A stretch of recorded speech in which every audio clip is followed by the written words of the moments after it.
everyone, welcome to my very first audio recorded video, and today we're going to talk a little bit about randomness, aka texture. You see, I was at the art gallery in Christchurch a few weeks ago with my friend. It was very fun, even though they haven't filled up all of the spaces yet. But I was there actually with a mission, and that is to learn as much as I could by seeing these art. Without a doubt, we found these amazing paintings, acrylic, watercolors, oil painting, and all of them has amazing texture, which naturally comes with the brushstrokes, the physical imperfections of the brushstrokes. So can we then do this digitally? And the short answer to that is yes, we can. I, for one, is a huge fan of Wacom, KU and Raymond. I've been following them for a very, very long time. In fact, I have Wacom's and KU's painting with their signature hanging upon my walls. And these three artists all share something in common, and that is texture in their paintings. For example, take a look at this KU's painting on albedo. If you really look at this piece of art, you will see paint brush strokes, little dots or texture on his clothes. His hair seems a little bit sketchy, random, and sometimes you can even say that it looks imperfect. And that is the beauty of texture, of randomness, of imperfection. For me, what stood out the most among these paintings is its imperfection, its brushstrokes, its little dots. And it might sound counterintuitive, but for me, because it is imperfect, because it has this texture, that it makes the painting looks softer, looks more pleasing to the eye. It's almost poetic that these roughly drawn flowers comes together so beautifully to form a seemingly perfect flower, like little imperfections that makes up these beautiful paintings. And I want to give a shout out to Kraismer Art. It is because of his video on Yueko's painting that it set a sort of realization in my mind of how important randomness and texture really is. Of course, there are many ways to study randomness and textures and how the colors all come together to make that soft effects. There are many YouTube videos, there are many tutorials on that, but for me, rather than looking through all of those videos and looking through books, it has always have been just trying to do it. So let's get to it.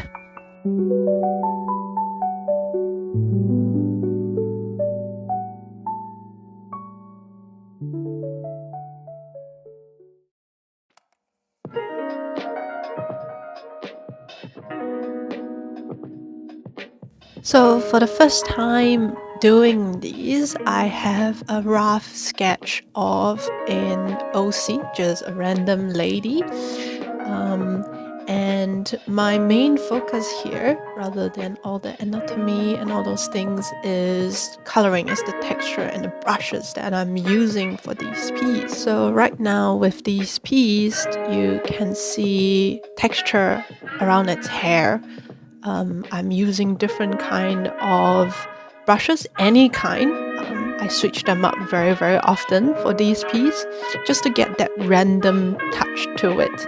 Whatever comes to mind, I just use it. Whatever I feel that it would work around this corner with the hair or the face or the eyes or the flowers or the background, I just use them. I mix them up together just to have lesser control, lesser of that obsession of wanting to control where the colors is. I just cast it upon these pieces to try to achieve that randomness, that texture that I love so much.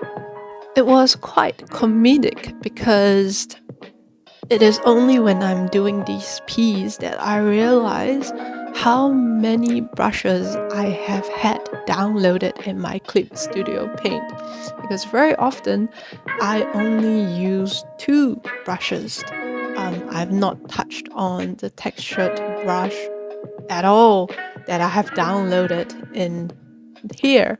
So it was really such a fun experiment to do, to just take out all of the brushes and just go all out on this particular piece to see where it would take me. At first, I was kind of worried because I have so little control of the colors of where everything is going. But at the same time, I realized that it is actually very fun. In fact, I haven't had so much fun painting for so long until this piece, because I realized that I have always been stressed of, oh, I want this to be perfect, I want that to be perfect, and that strive for perfection have controlled me so much that slowly I lose that joy of just enjoying drawing, of enjoying painting, of enjoying and appreciating imperfection. So this really was very fun to do. And interestingly, I actually finished this piece very quickly, much quicker than any of the other painting I've ever done. And I was actually quite happy with it, despite how little time and effort I have put in it, especially during the sketching part. I hardly even put some thought into the anatomy at all. So it looks a little bit weird, and I do apologize for it. But this was the final result of the very first piece that I tried the randomness and texture brush technique on. Really, it was just trying to use as many different textures brush as I could, and just not paying that much attention to trying to fit all of the colors in the within the constraint of the line art. And honestly speaking, I am quite happy with it. Note to self that this was my painting about 3 months ago, less than 3 months ago actually. You can see it's very bolded, it's very hard, and there is hardly any texture and randomness to it. And so I would say that that is a huge improvement from what I have had. So now, with a little bit of more experience on this particular technique, I decided to try it another time, but this time with maybe a little bit more thought to it.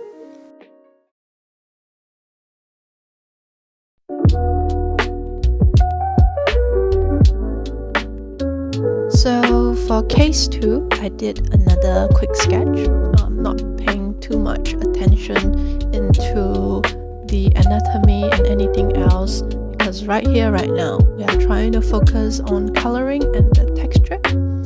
This is important because if you focus too much on trying to get everything right all together, you're not gonna have that attention to learn something new. You're not gonna have that patience to even try something new. So right here, you can see that I have already had a rough sketch out. And for this time, you can really see that I'm trying my best to implement different kind of brush every time I'm working on another or a different element on her body.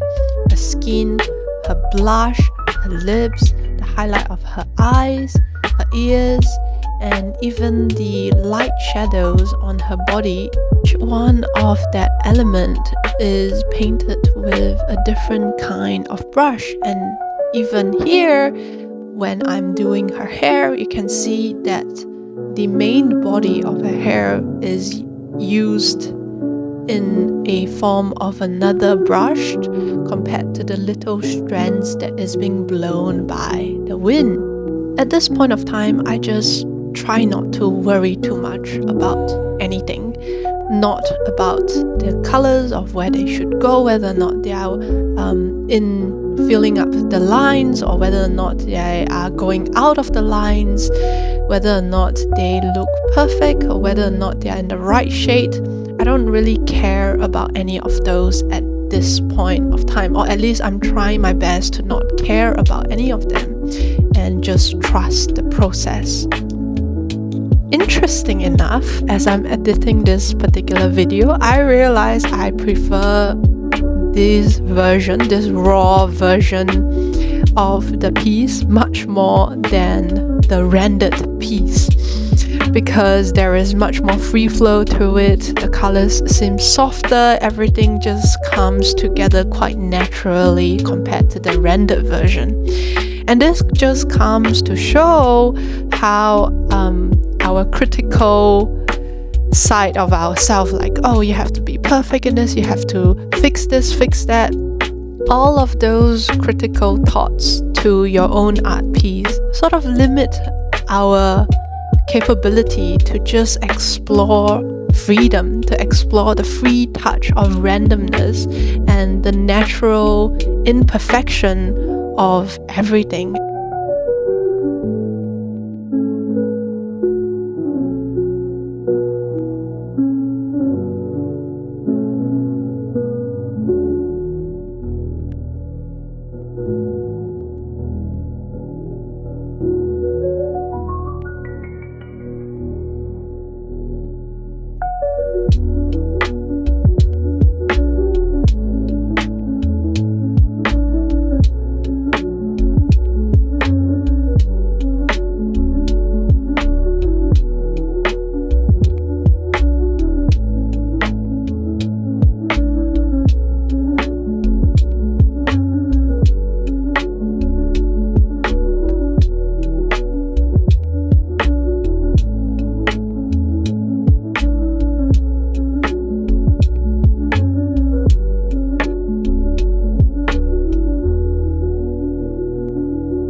After adjusting its saturation, this is its final look. It is definitely very experimental, but at the same time it was very, very fun. Similar to the first case study. And for the very first time, I can actually see softness in my art, some random and natural touch to it. And I must say I am actually quite proud of it. Obviously, it is not perfect, and I didn't give much thought on its anatomy and etc. But I would say that this study has definitely been very fruitful.